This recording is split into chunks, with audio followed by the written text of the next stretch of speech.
Alright, so I just went out and bought this thing.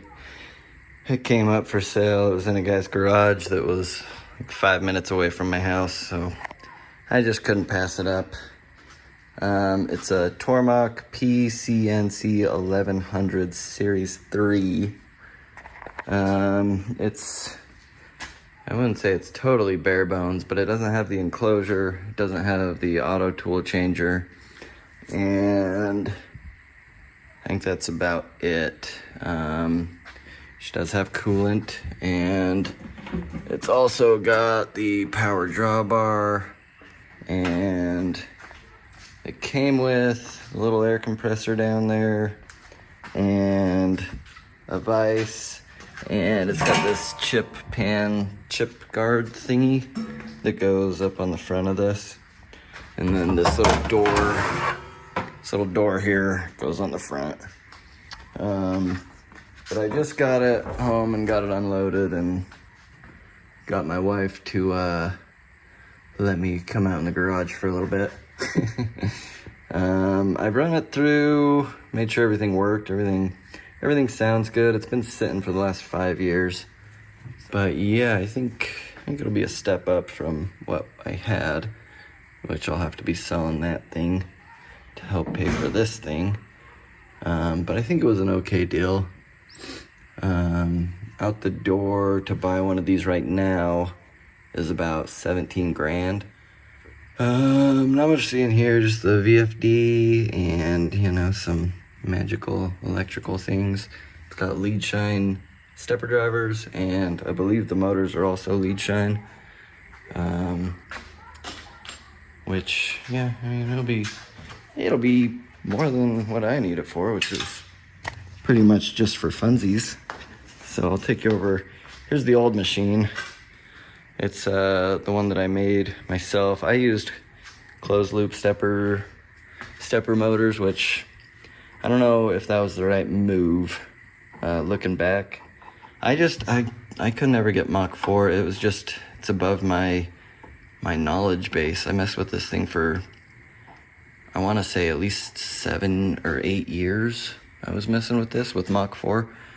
And it worked good for pretty much everything I used it for. But, I'm pretty sure I can sell this thing for maybe 75% of what I paid for the Tormach.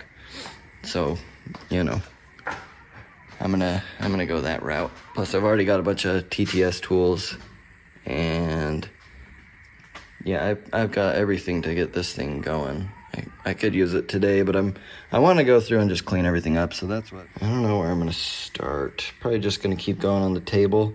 I gotta get these T-nuts out. I don't think he ever took the vise off, so they're rusted in there pretty good. And then there's some like nasty coolant sludge, like that's like dried up coolant. Ew. Pretty gross. Alright, so I let these things soak for a minute in PB, and I've just been kind of beating on them. I think I got them broken loose. They were definitely stuck pretty good. Yeah, there we go. Just had to kind of get them broken loose.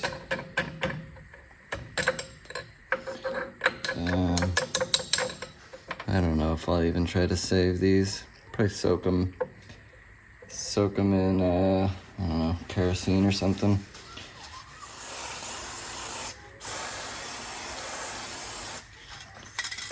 Spray some of that in.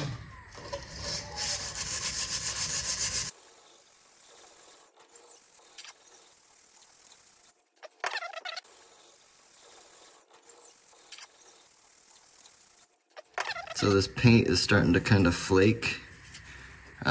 It looks like they just ran a bead of caulk, and that's what's cracking the epoxy paint. So I'm not sure what I'm gonna do. I'm gonna somehow either seal the cracks or try to strip it off, but then I gotta find matching paint.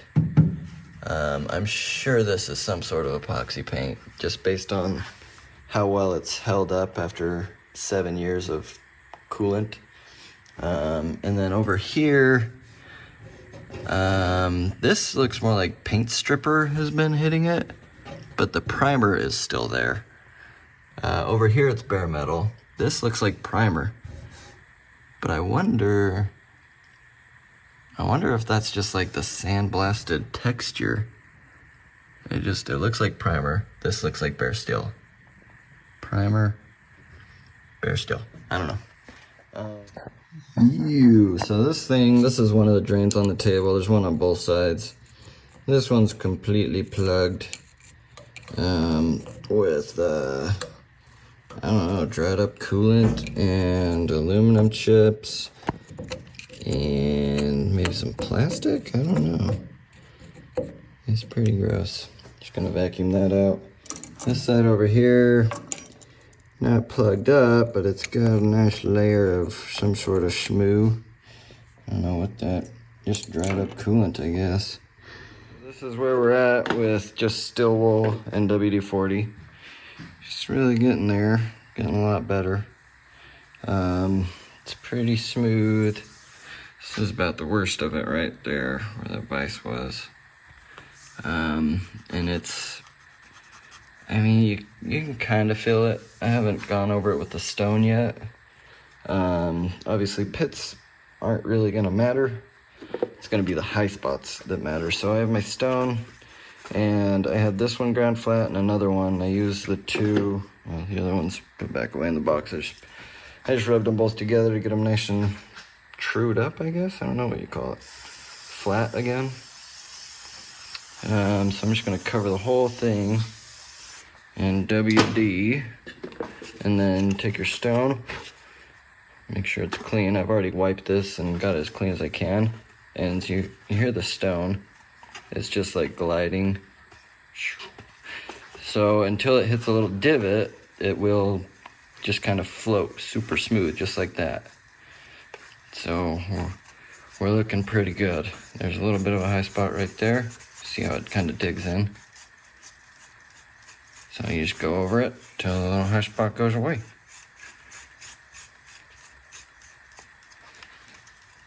So yeah, we're really not removing any material at all. We're just trying to get any of the high spots. And as long as you have a nice film of oil, it will glide right over it.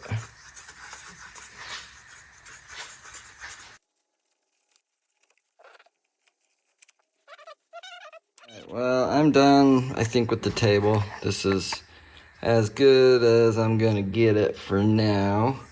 It looks pretty dang good. Not as good as I was hoping. Not too good. But yeah, I don't know what that crap is. He said they mostly did aluminum. He did a little bit of circuit board prototyping, so I'm wondering if that green stuff is maybe from cutting traces into circuit boards. I'm not really sure. The little green flakes. A little more rust in there, or paint peeling. It'd probably be good to get this thing really clean and seal all the areas where paint is either cracked or missing. Even if I'm not planning on using flood coolant. Yeah, I'm going to, I don't know, I guess start messing with the lead screw and the gib. I'll probably, I think you just pull this little cover off here, and then we'll have to pull the way covers off for the X and the Y axis. And yeah, see what we see. I'm gonna fire this thing up. He made me, the guy I bought it from, a little sheet how to do it. So I flipped the main power switch on right there, and then opened up the E-stop and pressed the start button. I have the air compressor filled up, so the tool changer should work. So yeah, push that, it releases the drawbar. Well, it's got an air cylinder that goes down and releases the drawbar, so do that. I thought this thing was kind of weird. It just kind of Not sure. It looks like it's got a bolt holding it over there, and then this is just like an adjuster. But like that's, as far as I can tell, that is how it's supposed to be. Just seems that seems kind of janky, but what do I know? So yeah. Anyways, push the green button, and then check that the Path Pilot status tab has 2 green lights. And if anybody wants this, I don't know if he made this or if it's directly from Tormach, but yeah, you can screenshot that. So 2 green lights on the Path Pilot status tab. So here's the status tab. I wish this, yeah, this is not touchscreen. Accessory, I'm guessing these are the 2 that he's talking about. And then it says to click reset. Not sure what that does. Yeah, I'm not 100% sure. I have an idea, but I don't know. Reference Z, Y, and X in this order. The reason you do Z first is to make sure you get the head up out of the way. So yeah, we will reference Z, which will bring the head up. And then, shouldn't really matter if you do X or Y next. My problem is I have the limit switch removed, so I don't think I'm going to do either of those.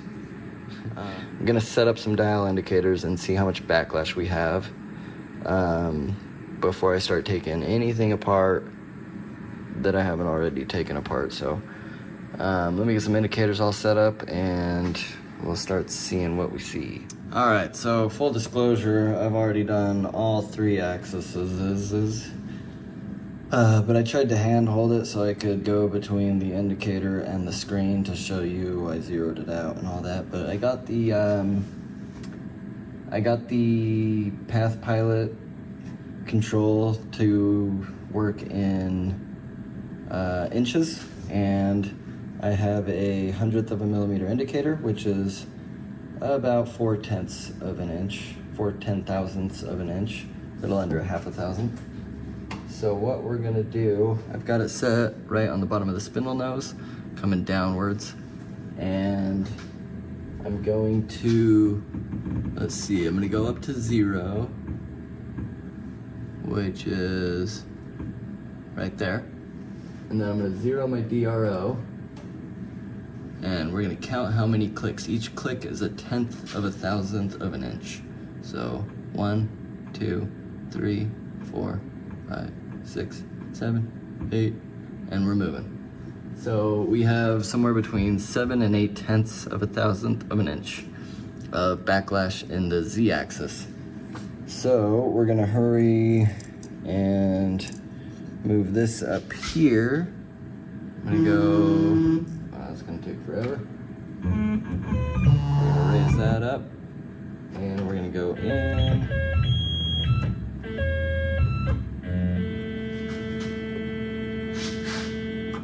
And I'm gonna 0 it, right about there. I'm gonna 0 my Y-axis, and we're gonna count it again. 1, 2, 3, 4, 5, 6, 7, 8, 9, 10, 11, 12. And we're moving. So we are at about 1.0012, so a little over 1,000th of an inch of backlash in the Y-axis. And I'm gonna have to reset up the camera to check the X-axis. All right, let's get focused. There we go.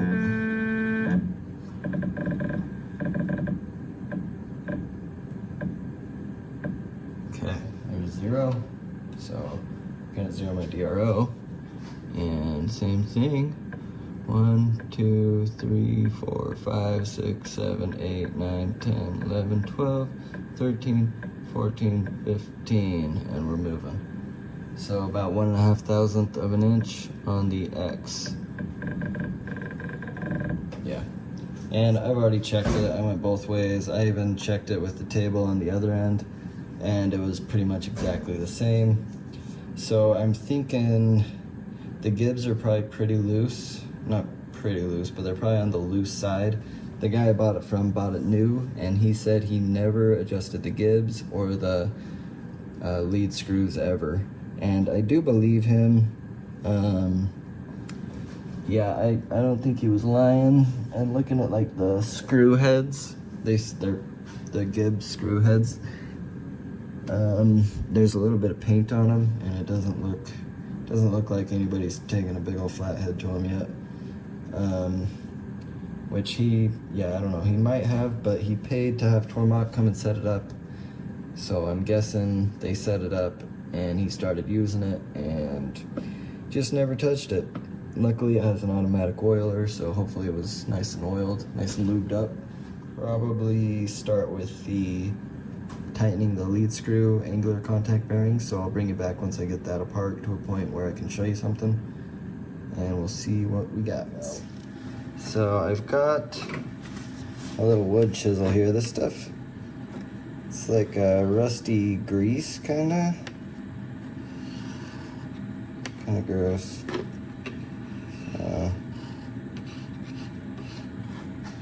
Pretty gross stuff. Rusty, greasy crap. And then when it goes back together, I don't know if I would do silicone or if I should just put a layer of really heavy grease and just squish it up against there. I don't know. If I do grease, it'll be easier to take apart in the future. Silicone, I don't know. I'm not gonna put it back together tonight, so I'll think about that and maybe do some research, see what other people do. But I think that would prevent coolant from being able to leak in and get all up in there. But yeah, these ways, I'm pretty sure that they are hardened. Even the table feels super hard compared to my other mill. They feel like they might have hardened them. I know that's kind of weird, but you can kind of tell. Like when I'm pretty sure that like the pick is hard, and it's not even making a mark. But yeah, anyways, I'll bring it back once I get something else taken apart, you know. All right, I got the back Y-axis weight cover taken off. Looks about the same. It's a little bit rusty up on top, but that's not actually a sliding surface. So I'm gonna hit that with a Scotch-Brite, and then I'll just clean up the ways and throw it back together. I took off the whole way cover because it was just disgusting back there. And yeah, I wanted to kind of get in there and try to get that vacuumed out. So yeah, just gonna show you that. About the same on both sides. Not great, but certainly not too bad. Let's see. Yeah, after this, I'm gonna start checking some Gibs. I am gonna drop the Z-axis way cover down just to take a look. Yeah, we'll go from there. Alright, I think I got the Y-axis and the back side all cleaned up. Still a little bit of staining, just a little bit more. But that's not an actual surface that anything rides on, so I did hit that one with a little bit of Scotch-Brite. Nothing crazy. I have a really fine Scotch-Brite fine grit Scotch-Brite. And then the ways, I just kind of scrubbed them. WD-40 and some fine steel wool. Nothing too crazy. This stuff comes off pretty easily. It's not too tough to get that off. So yeah, I'm gonna come back over to this front side and try to get it all cleaned off. So this is the front of the mill. I haven't hit any of this stuff yet. Jeez. So there's no rust or anything on the Z-axis, but as far as like dirtiness, like chips being everywhere, Z-axis is by far the worst. how does that much chips even get all the way behind? Like the way guard is, I mean, there's no tears or anything, but, and like it seals it up pretty dang well. How in the world did that much crap get back in there? That is nuts. So yeah, I'm probably gonna pull this way cover off just the rest of the way. There's just no way I could get all that crap out of there without doing that. So, I finally got everything, I think, cleaned up as clean as I want to get it. It would be nice if I could just remove the whole mill and get everything cleaned out, but at a certain point, you gotta just call it. So I've tightened the X-axis angular contact bearing. I disconnected it from the stepper motor just by loosening the collar that attaches the stepper motor shaft to the ball screw shaft. That way I could just turn it by hand and kind of get a feel for it. Tormach does sell like some hand wheel thing that you stick in there and you measure how much pull there is, but it's an angular contact bearing. I tightened it maybe a 1/16 of a turn more than it was, and it still feels about the same as it did before, just turning it by hand. It can still easily be turned by hand. So, before I start messing with the Gib, I wanted to just double check that the backlash was still the same. Yeah, so we'll run this up to 0 and just make sure we're still at about 1.5 thousandths.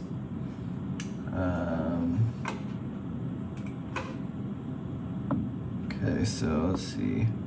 1, 2, 3, 4, 5, 6, 7, 8, 9, 10, 11, 12, 13, 14, 15, and we're moving. So yeah, we're still right at, according to the DRO, 1.4 thousandths, so 0.0014, which is, I think the same as it was. It might have been 1/6 before. Not 100% sure, but it's about the same as it was, and I'm not really expecting there to be any difference. The double ball nut is another area that we could check for backlash, but I believe that involves having to take the whole table off, because those two ball nuts, they use two, kind of like a jam nut, right? So you have a jam nut, you jam them together and it locks them together. A double ball nut is the same way. You can adjust the two nuts to be tight against the thread by either pulling them in or pushing them apart on the screw. Actually, to better explain that, I have a ball nut.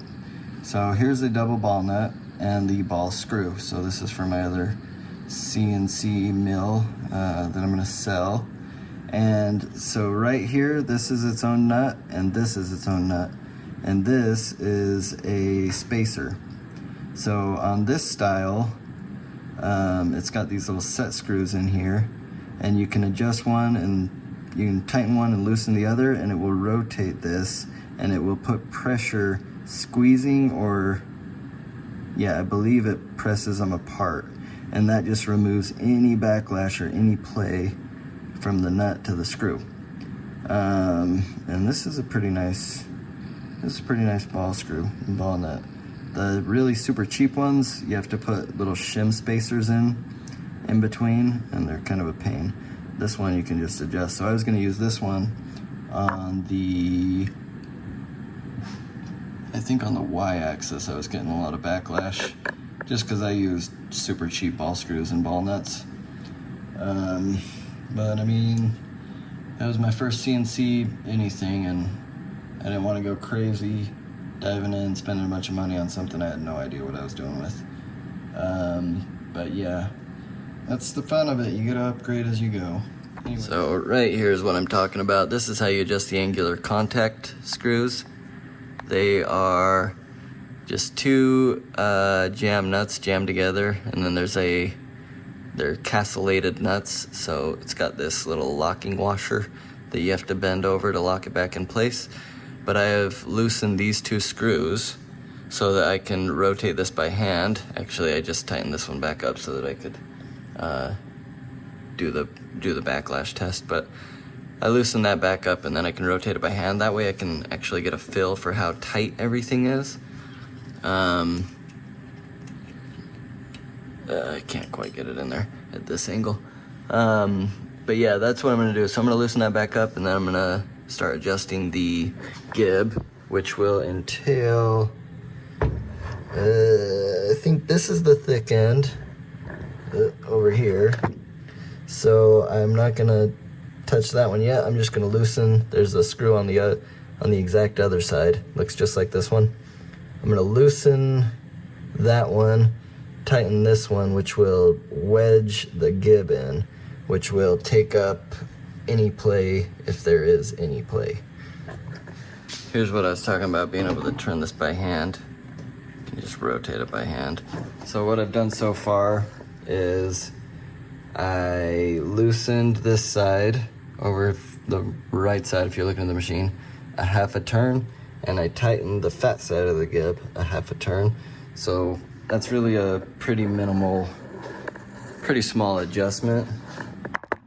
Before I did that though, I came over here and I got a measurement on this of about 0.04 of a millimeter with me just lifting up and down.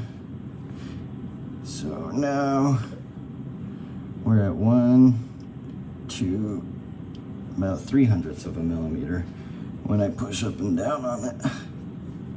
So we got it a little bit tighter.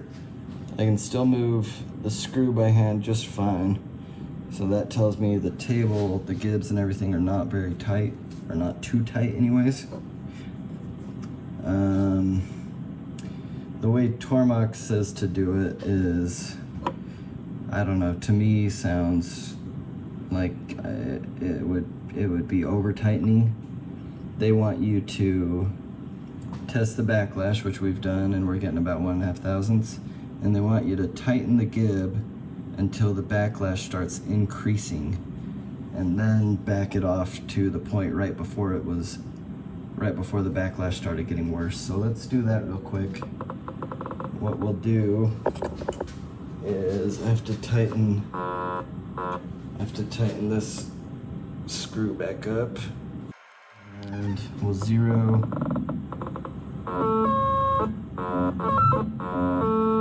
this back out.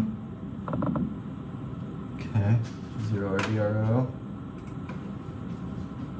and hopefully it's still less than 1.5 thousandths. So 1, 2, 3, 4, 5, 6, 7, 8, 9, 10, 11, 12, 13, 14.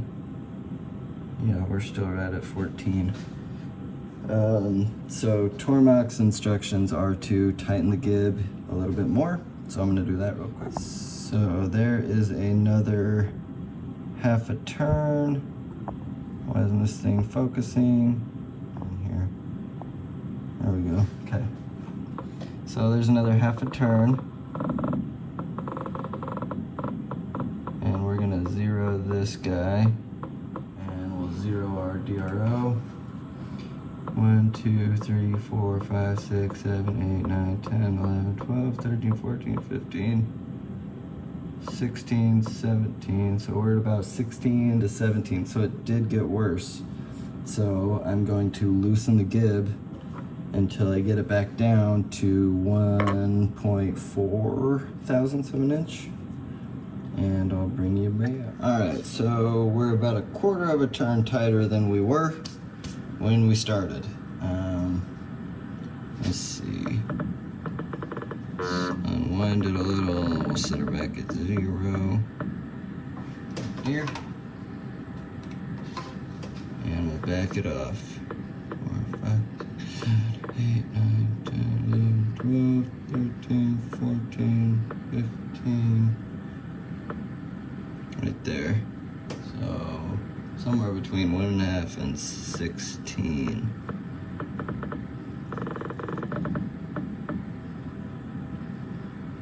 One, two, three, 9, 10, 11, 12, 13. Yeah, right there. So about, yeah, it was about 14 to 15 I switched over. So I guess, I mean, it's, to me, it'd be pretty dang surprising that the original adjustment is pretty much exactly where it needed to be. Especially after, what, 7 years? So I kind of slept on it for a night and did some more research while I was at work, just kind of perusing the Googles. And it sounds like I should be able to pull off some better, you know, backlash. Oh, the other thing, I was thinking for whatever reason the y-axis ball nut angular contact bearings were going to be in there, but it sounds like they're just right in there in the back of the machine. So good job, Tormach. That makes things a little bit easier. So yeah, I found a whole nother article on Tormach's website. I think it was on Tormach's website, but they're saying to stick a dial indicator on the end of the lead screw and then push the table back and forth. That will isolate the lead screw and tell me whether or not the angular contact bearings are all the way tight. So yeah, we'll get an indicator on the end of this and just make sure that the angular contact, I'm pretty sure they're tight because I tightened them. But that'll eliminate one possibility. And then the next one that we need to check for is just sticking an indicator on the chip pan to the table and then pushing back and forth. That will tell us if the ball nuts are loose or tight. Other than that, there's really nowhere else backlash could be coming from other than just stiction and tension building up, and that would be due to the gib being too tight. So the next thing I'm gonna do, I'm just gonna throw an indicator right up there and check that. They said that 3/10 or less is good, so I need to try to get it all the way down to a little under 1/100 of a millimeter. I'm just gonna pull all this off, bring it back once I get this out. There's just 3 bolts holding it. All right, so here's where we're at. Pulled all this out. There's this spacer that goes, it was just right in here.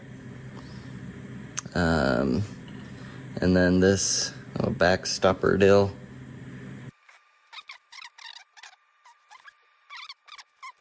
Oh, actually, you know how I could probably get them out? Is just with the lead screw.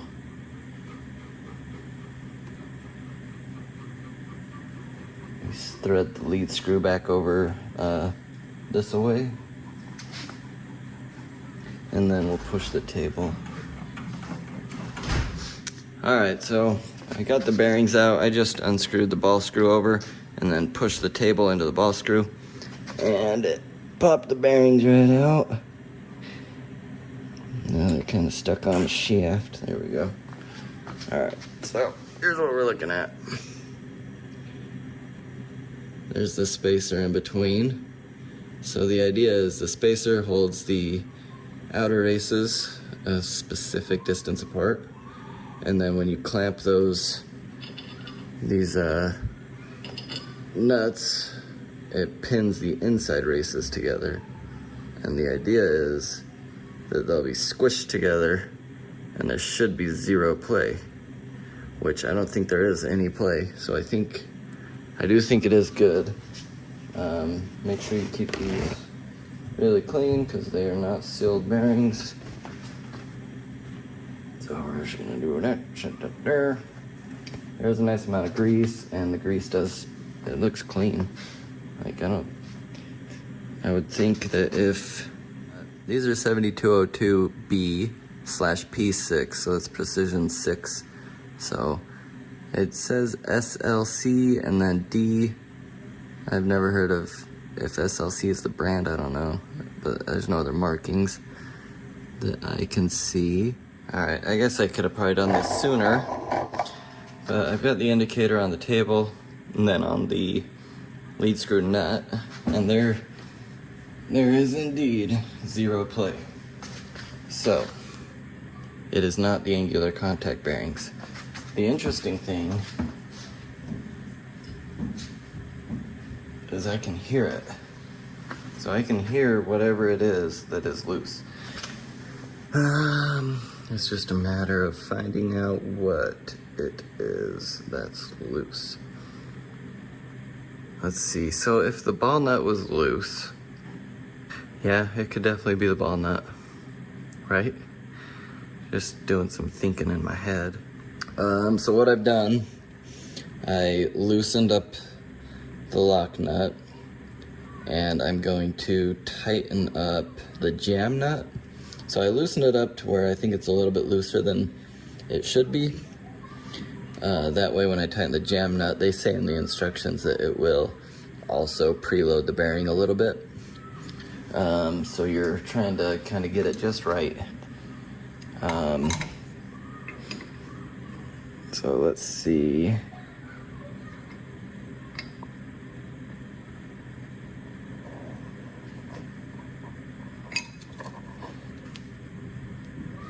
Oh yeah, that feels pretty good. And then what I'll do, so yeah, I've got a tab that I can lock that jam nut in with. Not really in the exact spot that I would have wanted it, but it should be fine. Yeah, should be fine. I'm just gonna double check my dial indicator, make sure we still have the same 3/100 of a millimeter, and then we're gonna move on from this cluster. So I've actually got about 4/100 of a millimeter, and on Tormach's website they say that you want to have about 3/10 of a thousandth of an inch, so 100th of a millimeter is pretty much perfect. They say if you have less than 3/10,000ths of an inch in this angular contact bearing, that it's too tight.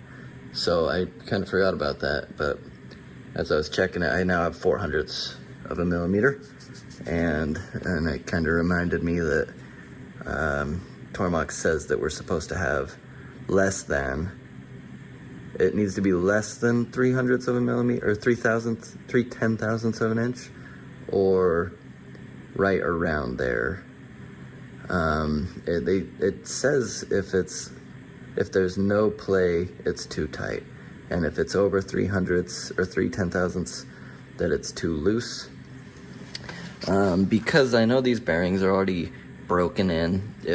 I don't think that's really a term with bearings, maybe, but because I know they are, I'm gonna leave it. And it seems like it is just under 100th of a millimeter, so I think we're good there. And I like how it feels. It's snug, but it's not tight, and it's still nice and smooth. So I'm good with that. All we got to do next is bend this tab to lock her in place, and it's kind of hard to do because you can't really reach in there with anything, but you just got to get started, and then you can kind of whack it in. Give her the old 1-2 punch, just like that. So now that lock nut can't loosen. One thing you do want to look for, though, if your ball nuts are loose, you want to unscrew your table all the way to each end and make sure it doesn't tighten up, because that'll mean your ball screw is worn out. And if you adjust your ball nut to the middle section or wherever the screw is worn the most, it'll be too tight out on the ends that are not worn. So I've already threaded this all the way back and forth, and I'm getting the same amount of tension and backlash at no matter where the table is. It's right in between about 1.4 thousandths and, can I just, no, 14, yeah, not 14, it would be 1.4 thousandths to 1.7 thousandths. So the screw is worn a little bit, but I'm pretty sure it's only 3/10 worn, so I could tighten it up quite a bit. So just be sure or just to make you aware of that, you can't adjust your ball nut if the screw is worn. Well, you can, but it'll just end up being really tight on the unworn portions of the screw, which will end up prematurely wearing the rest of it, which maybe that doesn't matter because it's already worn in the middle. But that's why it's a good idea to move your vise around, not just leave it in the middle of the table. So run it over a little bit to one side, mount it on the other side, and I wouldn't even mount it in the middle at all. I would just go off center like 5 inches, and then maybe once every couple months you move it to the other side off center about 5 inches, and that will evenly wear not just the ball screw but also the ways. Obviously you can only really do that for the x-axis. The y-axis, you could try moving the vise forward or backward one of the slots, and then the z-axis, there's really nothing you can do. It's just gonna wear however it wants. So yeah, anyways, I'm gonna try to get those, make sure those are tight, and see what we see. All right, here's the setup. Got the engine hoist out. I'm just going to get some straps, slide it out, and hoist the table off. And then I'll be able to get to that ball nut. Well, finally got it off. So the gib was connected. If I would have just taken a look at the other side, I would have seen that. But undid that, pulled the gib out. Once I got it all the way out, almost off of the saddle there, I ratcheted this side up so I could clear the chip pan, and it came right off. So I'm looking at the Turkite. Turkite looks pretty good. It's got some scraping, like they hand scrape, you know. I'm not sure if it's real scraping or if they just kind of scraped it to make it look like it. Can't really tell. Definitely some scratches, some grooves down towards the ends. That's kind of to be expected. But yeah, other than that, they look pretty good. I think there's a little bit of a ridge there, so the table doesn't actually cover this whole thing. So I think it's a little high out here. So now's the time to make sure oil's coming out of all these ports.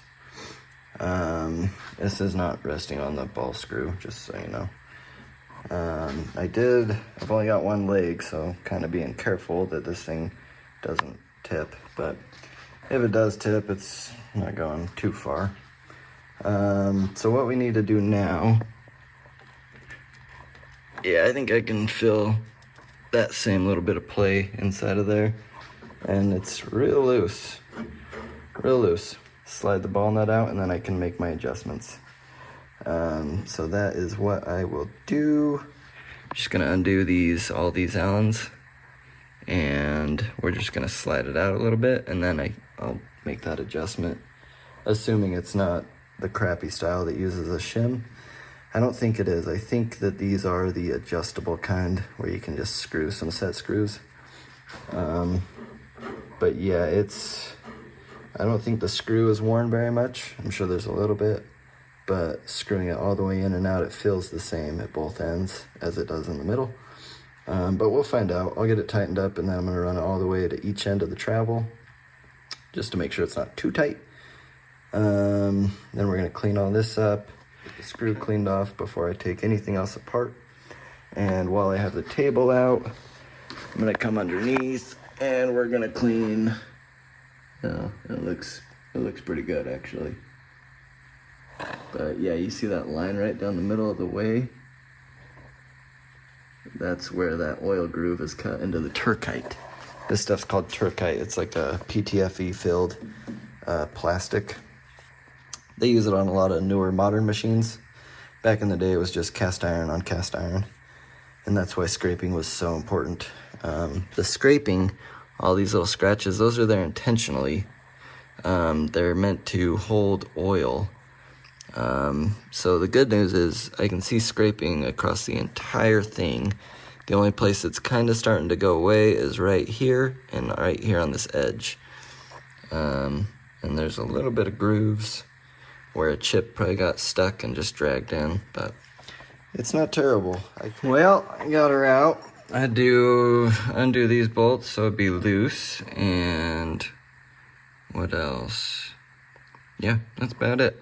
So this ball screw is not what I was hoping it would be. The ones they have listed on their website, the new ones are the adjustable type, and this just is not. Well, sorry, it is adjustable. You have to use a shim, and that kind of sucks. I've already got a video on how to do that, but basically you're just adding shims in there until it's nice and snug, tight.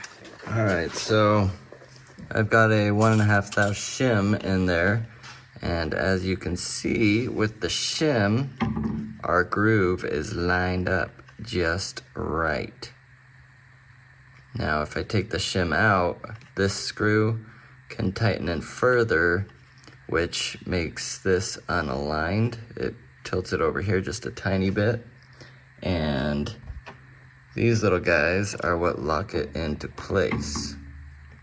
So once you have it shimmed, you put these in, and it locks the two nuts together.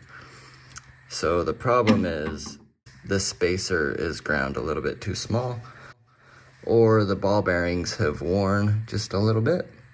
Probably the bearings wore, would be my guess.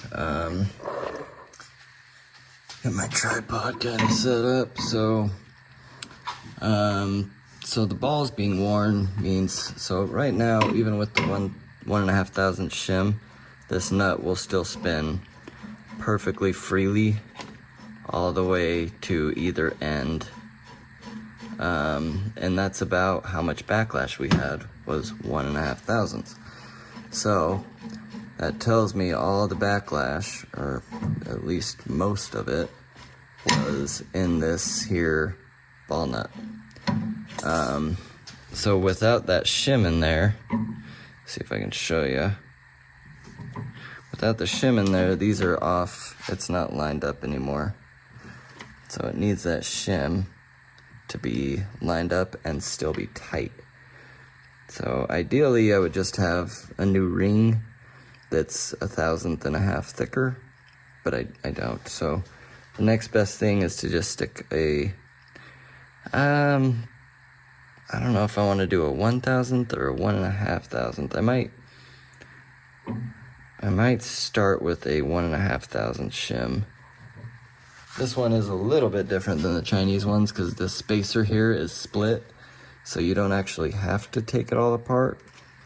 But I think, I guess I could do my shim and then just cut a slot so I can slide it in there. I might do that. Not sure yet. But yeah, there's a little chip in there. So some of the nicer ball screws have better seals. This just has a plastic PTFE dill. It's not really a seal, more of a shield. Stuff can still get in and out of there. That's why you gotta not use compressed air that blows chips up all over your ball screw. So you don't want chips getting in there. All right, so here's our shim. I did end up just slicing it, and it's just gonna go right there. Each will go right there. And we just gotta make sure we line up the slots.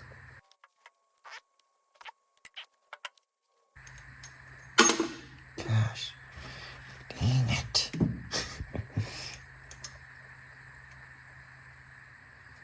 Okay, so a little bit hard. A bit hard to get her on in there. Okay. So there's a 1.5 thousandth shim.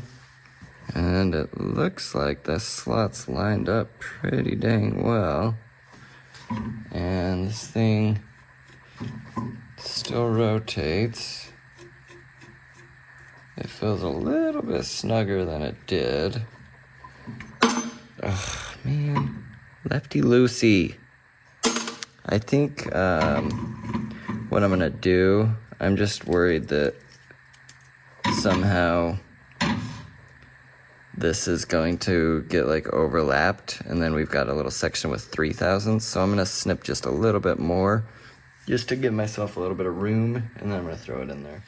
All right, got her together. So it's a little bit tighter than it was, but I mean, it still spins pretty freely. So yeah, I'm just gonna run it. I just ran it all the way to the far end. I'm gonna run it into the close end just to be extra sure that we're not gonna bind up anywhere.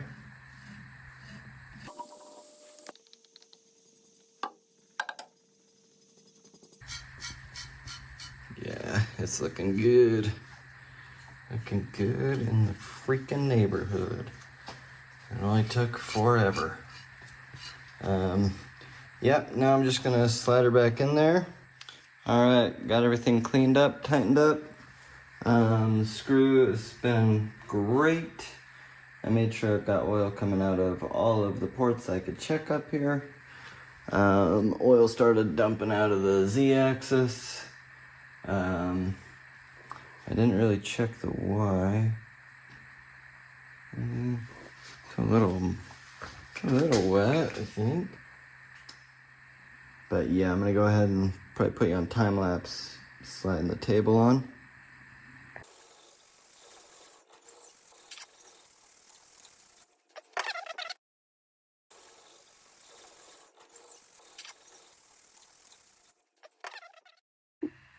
And that should be about as far as I'm gonna go for tonight. It's like midnight now. Wife's been texting me. All right, that fixed our backlash. The pushing, pulling. There's maybe 1/100th of a millimeter, so there's 0. I just pushed it, and I'm gonna pull it, and yeah, we're 1/100th of a millimeter. So yeah, that was it. Ball screw, did a little adjustment. So that's either, I'm guessing it's the balls are a little bit worn. So you have 2 options when that happens. You can shim it like I did, or you can order slightly oversized balls, which I have never done, but I know you can do it. I'm not sure if one's better than the other. I'm guessing, I mean, maybe even just buying brand new balls that were the original size would be adequate, assuming these balls are worn. But yeah, I mean, there's basically no more backlash, less than 1/2 thousandths. So that's as good as I could have hoped for anyways. I also adjusted the gib before I hooked the lead screw all up. That way, the way I know how to do it is just based on feel. So as long as it slides smooth all the way across without having to shove, that's about where you want it. That's how I've always adjusted gibs on everything, lathes, mills, anything with a tapered gib. So I'm pretty confident that my gib is adjusted well. I know that the table can slide freely all the way both ends, and I know the screw can screw all the way both ends. So I'm pretty happy with that. I think that's better than letting the software start sticking, or I guess that's not the software, but tightening it until it's sticking, and then backing it off. I don't, there's no way to know how tight that is, like based on feel. Sure, the computer will tell you that the stepper had enough power to overcome it and it wasn't tight enough, but it's just do it however you see fit, I guess. The y-axis or the z-axis, I don't know of any other way. I can't come in and lift the head and get a feel for it that way. So the z-axis I'll definitely do the way Tormach says, and possibly even the y, I don't know. I might, I don't know, we'll just have to see how it goes. Right now, I have basically zero play in any direction, and I know that the table is smoothly sliding back and forth, so what better can you ask for, you know? Well, I have everything apart, and now that I've got the x-axis down to like 0.4 of a thousandths of backlash, I figured I'll do the y-axis while we're here. This one I think is a little bit easier. Just get the way covers off, move the table all the way forward, and then you can get to the bolts that hold the ball screw in, and then undo the oil line that goes right into the flange of the ball screw. And then you can just turn the screw out either by uncoupling the stepper or just run it out with the actual jog. Just jog the screw until it comes out. Just make sure you get that oil line undone. And now we'll do the same thing, just pop out these screws. Because this one had about 1/1000th of backlash, and I tested the screw and it's like maybe 1/10 of a thousandth, the angular contact bearings. So there's a tiny bit in there. I'm not gonna mess with those, that's good. So I'm going to, I don't know, I'm thinking a 1/1000th shim might be too thick. But yeah, I just wanted to show you can get to that ball screw. The Z-axis, I only have like a 1/2 thou backlash, so I'm not gonna mess with it. But I'm not sure if you could even get to them. I don't know if the screws are on the top or the bottom. But you'd have to figure out a way to probably rest the head on the table or on like a block of wood, something to hold it so it doesn't come crashing down. But yeah, like I said, I only have 1/2 thousandths in the head, or in the Z, so I'm not gonna touch that one. Just gonna get this and then probably throw it back together, clean it all up real good one more time, and then we'll get to actually using the thing. All right, got the y-axis all back together, and we're down to about 5/10 of a thousandth, so go 0 right there, so you can see that, and then 1, 2, 3, 4, just started moving there, 5, 1, 2, 3, 4, 5. So yeah, pretty happy with that. I did end up doing just a 1/1000th shim, and yeah, the ball nut still spun pretty freely, a little bit of, just tiny bit of resistance. I've got about a 1/2 thou on all 3 axes now, so that's pretty dang good. I'd like to get the cracks in the paint fixed that are in the chip pan. And then I gotta clean the vise up. The vise was a little bit dirty. The vise is a little dirty, so she needs a little bit of love. And gonna have to make some soft jaws. The only ones I could find available were on eBay. I didn't really look that closely on Tormach's website. They probably do sell soft jaws for these. But the ones on eBay were like $30 for 1 pair shipped. And that's way more than I want to spend. I'm pretty sure I paid like $50 for at least 10 pairs for my Kurt knockoff vise. So yeah, $30 for 1 pair is out of my budget. So these are the ones that I have for my knockoff Kurt vise, and like honestly, I'm pretty sure. Actually, let me double check. Yeah, so they were 10 pairs for $100, and they, I mean, came anodized, which doesn't really matter, but they were anodized. But yeah, I might be able to just find some 5-inch vise jaws that fit, that are not the ones that are made specifically for Tormach. I'm not sure if just regular Kurt vise jaws would fit or what, but these bolt holes definitely are not even close. They're about 1 inch too far apart. We'll see. Yeah, that's it. Thanks for watching. See you later.